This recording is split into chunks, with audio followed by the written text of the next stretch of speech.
უმაღლესი საბჭოს წევრი ასმად დიასამიძე საქართველოს კონსტიტუციის 67 მუხლის შესაბამისად საკანონმდებლო ინიციატივით გამოდის. კონკრეტულად კი ზოგადი განათლების შესახებ საქართველოს კანონში ცვლილების შეტანას მოითხოვს.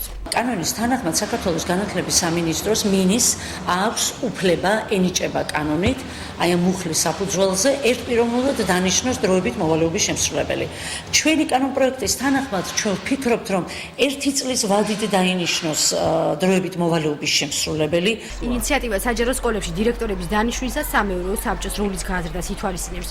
მანამდე განათლების მინისტრს შეუძლია დირექტორის მოვალეობის შემსრულებელი უვადოდ დანიშნოს. მაშინ როცა სამეურვეო საბჭოს მიერ არჩეული კანდიდატი 6 წლის ვადით ირჩევა.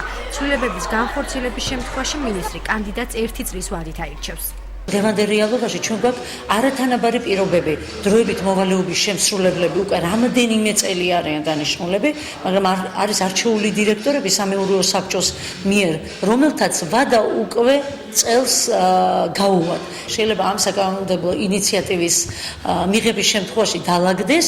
გივი ხალვაში მერვე საჯარო სკოლაში სამეურვეო საბჭომ 6 წლის ვადით აირჩია. დირექტორი ამბობს, რომ ცვლილება სამეურვეო საბჭოს როლს უდაოდ გაზრდის. აქამდე სამეურვეო საბჭოების ფუნქციონირება მაინდა-მაინც დიდი აქტიურობით არ გამოირჩეოდა. ნაწილი ამ მოვალეობის შემსრულებლის არჩეული იქნა დირექტორები, ნაწილი არ აირჩა, მაგრამ ისინი აგრძელებენ მუშაობას. ეს იმას ნიშნავს, სამინისტრო მათი მუშაობით არის კმაყოფილი. მეორე სკოლაში დირექტორის მოვალეობას მარის ზააბაშიძე 8 წელი ასრულებს. იგი თანამდებობაზე განათლების მინისტრმა დანიშნა. თუმცა კოლეგებისგან განსხვავებულად თავს არ თვლის. მარის ზააბაშიძეს ყოველწლიურად არჩევნების ჩატარება შეუძლებლად მიაჩნია.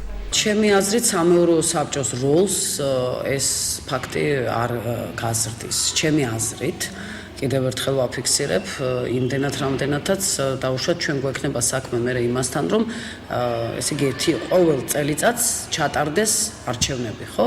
ყოველ წელიწადს. ვფიქრობ, ცოტა რთული პროცედურა იქნება. 6 წლიანი სტატუსის შემდეგ დაუშვათ დირექტორს კიდევ ერთხელ შეუძლია გააგრძელოს, ხო? კიდევ ერთი 6 წლიანი სტატუსის მოპოვების უფლება აქვს. მაგრამ დისკომფორტს, რავი, მე ვერ ვხედავ. სამეურვეო საბჭოს წევრი ფიქრობს, რომ დირექტორის ხანგრძლივი დროით არჩევა უკეთეს შედეგს იძლევა, თუმცა ის რომ სკოლებს სამივე კანდიდატს სამინისტრო კარნახობს არადემოკრატიულად მიაჩნია. როცა დირექტორი ყოველ წელიწადს იცვლება, არასტაბილური ვითარებაა სკოლაში.